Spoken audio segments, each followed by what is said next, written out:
नमस्कार, मी गार्गी गोरेगावकर. न्यूज 18 लोकमत मध्ये तुम्हा सर्वांचं स्वागत करते. तर यानंतर पाहूयात 25 मिनिटात 50 बातम्या.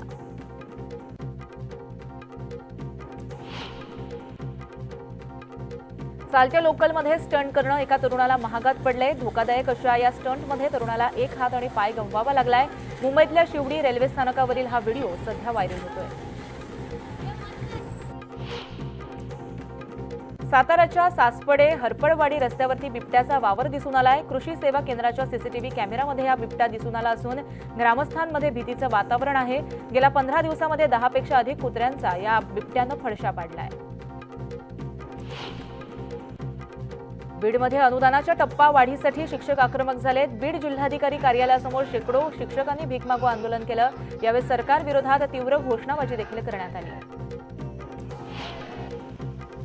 कोकणात पावसाचा ऑरेंज अलर्ट जारी करण्यात आलाय. रायगड, रत्नागिरी आणि सिंधुदुर्ग या जिल्ह्यांना पावसाचा ऑरेंज अलर्ट देण्यात आलाय, तर पुणे आणि सातारा जिल्ह्याला ऑरेंज अलर्ट जारी केलाय. या भागामध्ये मुसळधार पावसाची शक्यता वर्तवण्यात आली आहे. तर मुंबईसह ठाणे जिल्ह्याला पावसाचा येलो अलर्ट जारी करण्यात आलाय. कोल्हापुरात आंबेवाडी परिसराला महापुराच्या पाण्याचा विळखा दिलाय. इथल्या बहुतांश नागरिकांचं स्थलांतर करण्यात आलंय. मात्र तरीही बचाव कार्याची वेळ आल्यास एनडीआरएफचं पथक देखील तैनात करण्यात आलंय. कोल्हापुरात पंचगंगा नदीची पाणी पातळी 46 फूट 11 इंचांवर स्थिरावली असून पावसाचा जोरही कमी झालाय. जिल्ह्यातले 95 बंधारे अद्यापही पाण्याखाली असून अनेक मार्गावरती वाहतूक बंद आहे. कोल्हापुराला पावसाचा येलो अलर्ट जारी करण्यात आला आहे. सांगलीमध्ये कृष्णा नदीची झपाट्यानं वाढणारी पातळी आता संथ गतीनं वाढतेय. तासाला फुटानं वाढणारी पातळी आता तासाला इंचानं वाढतेय. त्यामुळे गेल्या 12 तासामध्ये कृष्णेच्या पाणी पातळीमध्ये केवळ 10 इंचानं वाढ झाली आहे. त्यामुळे पाण्याची पातळी 39.11 फूट इतकी झाली असून इशारा पातळी ही 40 फुटावर आहे. यामुळे कृष्णा काठाला दिलासा मिळाला आहे. भाताचा आगार म्हणून प्रसिद्ध असलेल्या मावळ तालुक्यात जोरदार पाऊस बरसतोय. त्यानंतर मळवंडी ठुलेमध्ये महिलांनी गाण्याच्या ठेक्यावरती भात लावणी केली आहे. कृषी विभागाच्या मदतीनं सुधारित तंत्रज्ञान वापरून ही शेती करण्यात येते आहे. नवी मुंबईतील बेलापूरमधील शहाबाज गावामध्ये 4 मजली इमारत ढासळली आहे. या इमारतीमध्ये एकूण 26 कुटुंब राहत असल्याची माहिती मिळते. इमारतीमध्ये ढिगाऱ्याखाली अडकलेल्या 2 जणांना बाहेर काढण्यामध्ये यश आलं असून आणखी 2 जण अडकल्याची माहिती मिळते. अग्निशमन दल आणि एनडीआरएफ जवानांकडून बचाव कार्य सुरू आहे. राज्यात धो पाऊस बरसत आला असला तरी सुद्धा मराठवाड्यामध्ये मात्र पावसानं खो दिलाय. 8 जिल्ह्यांमध्ये आजवर वार्षिक सरासरीच्या तुलनेमध्ये 55 दिवसामध्ये 55.9% इतका पाऊस बरसलाय.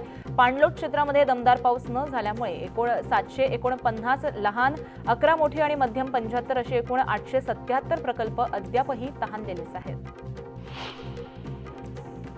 नवी मुंबईतील बेलापूरमधील शहाबाज गावामध्ये 4 मजली इमारत कोसळली आहे. पहाटे 5:25 दरम्यान ही इमारत ढासळली.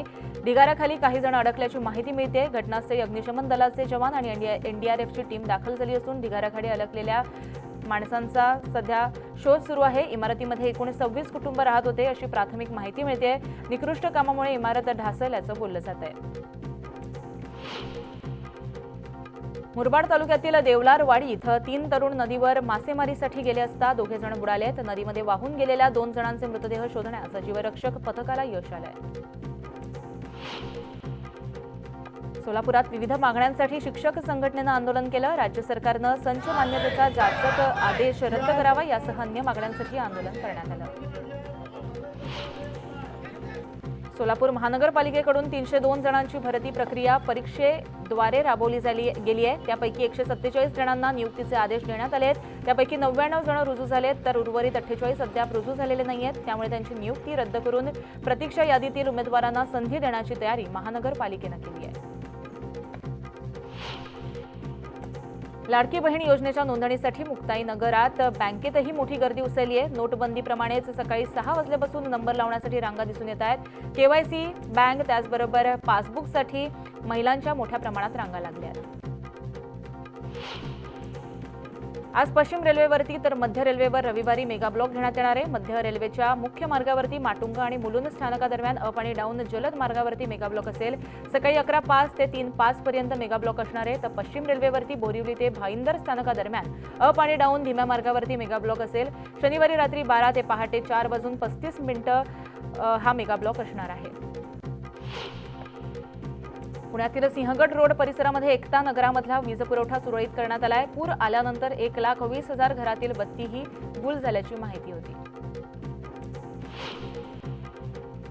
जळगावच्या धरणगाव शहरामध्ये 10 ते 12 दिवसाआड पाणी पुरवठा होतोय. त्यातही नळाला येणारं पाणी गढूळ आणि दुर्गंधीयुक्त असल्यामुळे नागरिकांच्या आरोग्याचा प्रश्न ऐरणीवर आलाय. तसंच पथदिवे बंद असल्यामुळे लोकांची गैरसोय होते. या विरोधात शरद पवार गटाच्या वतीनं निदर्शनं करण्यात आली आहेत. दारू कंपन्यातून निघणाऱ्या खराब पाण्यामुळे धाराशिवच्या गौरगावमध्ये ग्रामस्थांवर स्थलांतरित होण्याची वेळ आली आहे. कंपनीनं दूषित पाणी सोडल्यामुळे गावातील पाणी पुरवठा दूषित झालाय, तर जमीनही नापीक झाली आहे. प्रशासनाकडून दोषी कंपन्यांवर कारवाईचं आश्वासन देण्यात आलं आहे. धाराशिव जिल्हाधिकारी कार्यालयासमोर शेतकऱ्यांनी धरणे आंदोलन केलंय. केंद्र शासनानं खरीप संदर्भात 30 एप्रिल 2024 काढलेल्या परिपत्रकामुळे जिल्ह्यातील 5,19,000 शेतकरी मदतीपासून वंचित राहिलेत. हे परिपत्रक रद्द व्हावं या मागणीसाठी हे आंदोलन करण्यात आलंय. या आंदोलनाला 51 ग्रामपंचायतींनी पाठिंबा दिलाय. दुधाला प्रति लिटर 40 रुपये भाव मिळावा या मागणीसाठी धरणे आंदोलन आणि ट्रॅक्टर रॅली काढणाऱ्या शेतकऱ्यांनी राज्य सरकारनं अखेर दखल घेतली आहे. दूध दर प्रश्नावरती दुग्ध आयुक्तांबरोबर बैठक झाली. जोपर्यंत मान्य मागण्यांचं लेखी आश्वासन मिळत नाही तोपर्यंत आंदोलन सुरूच ठेवण्याचा इशारा घेण्यात आला आहे. शेतकऱ्यांना काजूवर 10% अनुदान देण्यासंदर्भात 9 जुलै रोजी राज्य सरकारनं एक GR काढलाय. पण या GR मधील अटी जाचक आणि अडचणी निर्माण करणाऱ्या असल्याचा आरोप ठाकरे गटानं केलाय आणि म्हणूनच आंदोलन करण्याचा इशारा त्यांनी दिलाय. 30 जुलै रोजी जिल्हाधिकाऱ्यांच्या कार्यालयासमोर GRची होळी करण्यात येणार आहे. यवतमाळमधील निंबदेवी धरण पर्यटन स्थळ घोषित करण्याची मागणी करण्यात येते. पावसाळ्यात इथं पर्यटकांची मोठ्या प्रमाणात गर्दी होते, त्यामुळे या परिसरातील लहान उद्योगांना चालना मिळू शकते. या मागणीसाठी ही मागणी मोठ्या प्रमाणात होती. नागपूर जिल्ह्यामध्ये कीटकजन्य आजारामुळे चिंता वाढली आहे. नागपूर शहरामध्ये चिकनगुनिया आणि ग्रामीणमध्ये डेंग्यूचा धोका वाढलाय. चिकनगुनियाचे 86 तर डेंग्यूचे 127 रुग्णांची नोंद करण्यात आली असून नागरिकांनी स्वच्छतेचं पालन करावं असं आवाहन स्थानिक प्रशासनानं केलं आहे. भाजीपाला पिकांसाठी मंचिंगचा वापर केला जातो, मात्र आता मुक्ताईनगर तालुक्यातील अंतुर्ली, बेलसवाडी, करकी, उचंदे आदी परिसरामध्ये केळी पिकाला शेतकऱ्यांनी मंचिंगचा वापर सुरू ठेवलाय. या भागामध्ये किमान 300 हेक्टरवर केळीला शेतकऱ्यांनी मंचिंगचा पेपर वापरून शेती केली आहे. यामुळे पीक उत्पादन, मातीचं आरोग्य आणि एकूणच शेतीच्या टिकाऊपणामध्ये लक्षणीय फरक पडतोय. जोरदार पावसाच्या हजेरीनंतर सिंधुदुर्ग जिल्ह्यामध्ये शेतीच्या कामांना वेग आलाय.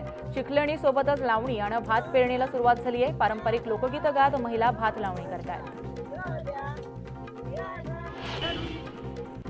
मनमाड, मालेगावसह नाशिक जिल्ह्यातील बाजार समित्यांसोबत किरकोळ बाजारामध्ये देखील जवळपास सर्वच भाजीपाल्यानं प्रति किलो भावामध्ये 100 गाठली आहे. सर्वच भाज्या 100 पार गेल्या आहेत. त्यामुळे टोमॅटो 140 रुपये किलोनं मिळत आहेत. डाळी, मटण, मासे, चिकन हे देखील महाग झाल्यामुळे खायचं तरी काय असा प्रश्न आता सामान्यांना पडला आहे. विरोधी पक्षनेते विजय वडेट्टीवार यांना डेंग्यूची लागण झाल्याचं समोर आलंय. रक्ताचे नमुने तपासणीत विजय वडेट्टीवार यांना डेंग्यूची लागण झाल्याचं निदान झालंय. प्रकृती बिघडल्यानं शनिवारी ते खासगी रुग्णालयामध्ये दाखल झाले होते.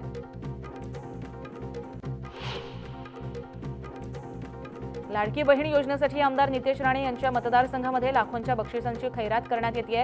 या योजनेची 100% अंमलबजावणी करणाऱ्या ग्रामपंचायतीला 25 लाख, द्वितीय क्रमांकाला 15 लाख तर तृतीय क्रमांकाला ग्रामपंचायतीला 10 लाखांचा विकास निधी मिळेल असं आमदार नितेश राणे यांनी जाहीर केलं आहे.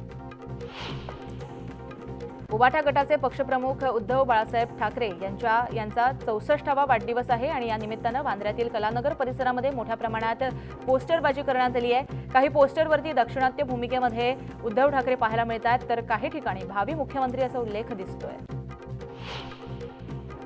उद्धव ठाकरेंनी महाराष्ट्रातच नाही तर देशाच्या राजकारणात ठसा उमटवलाय. देशाच्या राजकारणात त्यांना मोठं महत्त्व प्राप्त झालंय. त्यांचं भविष्य उज्ज्वल आहे अशा शब्दामध्ये सुशीलकुमार शिंदे यांनी ठाकरेंच्या वाढदिवसाच्या त्यांना शुभेच्छा दिल्या आहेत.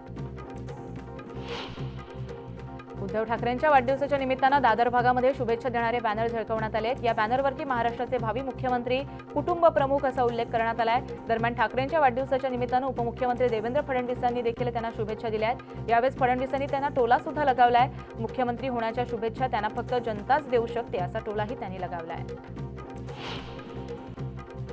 शिवसेना ठाकरे गटाचे प्रमुख आणि माजी मुख्यमंत्री उद्धव ठाकरे यांचं सांगलीमध्ये भावी मुख्यमंत्री म्हणून पोस्टर झळकलेत. उद्धव ठाकरेंच्या वाढदिवसाच्या निमित्तानं चंद्रहार पाटील यांनी हे डिजिटल पोस्टर लावले आहेत. शिवसेना उद्धव बाळासाहेब ठाकरे पक्षाचे प्रमुख उद्धव ठाकरे यांचा आज वाढदिवस आहे आणि त्यानिमित्तानं हिंगोली शहरामध्ये ठाकरे गटानं जोरदार बॅनरबाजी केली आहे. या बॅनर्सवर उद्धव ठाकरेंचा भावी मुख्यमंत्री असा उल्लेख करण्यात आला आहे. उद्धव ठाकरेंना वाढदिवसाच्या शुभेच्छा, मात्र बॅनर लावून मुख्यमंत्री होता येत नाही, त्यासाठी जनतेच्या मनामध्ये असावं लागतं असा टोला प्रवीण दरेकर यांनी लगावलाय. बाळासाहेबांनी त्यांना जे बाळकडू दिलं ते त्यांनी पुढे न्यावं अशी शुभेच्छा त्यांनी दिली आहे. चंद्रकांत पाटील उद्धव ठाकरे यांना त्यांनी शुभेच्छा दिल्यात. कुठल्याही राजकीय पक्षात असलो तरी कुणाला शुभेच्छा देण्यामध्ये गैर नाही. संसदीय परंपरा असते, त्यांच्यात वाईट किंवा गैर काहीच नसतं असं सुद्धा त्यांनी म्हटलेलं आहे. त्यांच्या जागा वाटपात काय आहे हे त्यांनी पाहिलंय. त्यांच्यात लुडबुड करण्याची आवश्यकता नाही. आमचे महायुतीत सन्मानपूर्वक जागा देऊन निवडणूक लढवणार असं सुद्धा त्यांनी म्हटलेलं आहे. काही लोक देवेंद्र फडणवीस यांना संपवण्याची भाषा करतायत, पण महाराष्ट्राच्या जनतेचं फडणवीसांवर प्रेम आहे. 100 पिढ्या जरी आल्या तरी फडणवीसांना कोणी संपवू शकत नाही अशा शब्दात प्रवीण दरेकरांनी मनोज जरांगेंवरती पलटवार केलाय. त्यांची सहनशीलता काही लोकांना दुर्बलता वाटते, पण आम्ही संघर्ष करणारे लोक आहोत असंही ते म्हणाले. सुरक्षेच्या कारणामुळे गुजरातमधून तडीपार झालेला व्यक्ती आज देशाची सुरक्षा करतोय. तो आज देशाचा गृहमंत्री आहे असं म्हणत शरद पवारांनी अमित शहांना टोला लगावलाय. तर या आधी सुद्धा पंतप्रधान नरेंद्र मोदी म्हणाले, माझं बोट धरून ते राजकारणात आलेत असं म्हणत शरद पवारांनी मोदींना चिमटा काढलाय. तर मुंबई बॉम्बस्फोटाच्या वेळी मी खोटं बोललो, ज्यामुळे लोकांना संदेश गेला की हा गोंधळ हिंदू मुस्लिमांमध्ये नव्हता, तर हिंदू आणि मुस्लिम भागात स्फोट झाला असं सांगितलं, असा खुलासा देखील शरद पवारांनी केलाय. नारायण राणे यांनी भाजप विधानसभा निवडणुकीमध्ये 288 जागा लढवणार असं वक्तव्य केलं होतं. त्यामुळे शिवसेना आणि राष्ट्रवादीचं काय होणार अशा चर्चा सुरू झाल्या. त्यावर आता शिवसेनेचे खासदार नरेश म्हस्के यांनी प्रतिक्रिया दिली आहे. भाजप 288 जागा लढवणार, तर महायुतीचा प्रश्नच काय आहे असा सवाल त्यांनी उपस्थित केला आहे. भाजप नेते आशिष शेलार यांनी उद्धव ठाकरेंवर अप्रत्यक्षरित्या टीका केली आहे. बेस्टचे भूखंड त्या काळामध्ये विकले गेले, जे निर्णय घेतले त्यामुळे बेस्ट कमकुवत झाली असा आरोप शेलार यांनी केला आहे. नुसती शिखर बँकच नाही तर अजितदादांच्या डोक्यावर जेवढे केस उरलेत तेवढे भ्रष्टाचाराचे गुन्हे दाखल होतील अशी टीका शेतकरी नेते रघुनाथ पाटील यांनी केली आहे. देवेंद्र फडणवीस यांनी सगळ्या भ्रष्टाचारी लोकांना एकत्र केलं असून महाराष्ट्राच्या वाताहतीला फडणवीस जबाबदार असल्याचा हल्लाबोल त्यांनी केला आहे.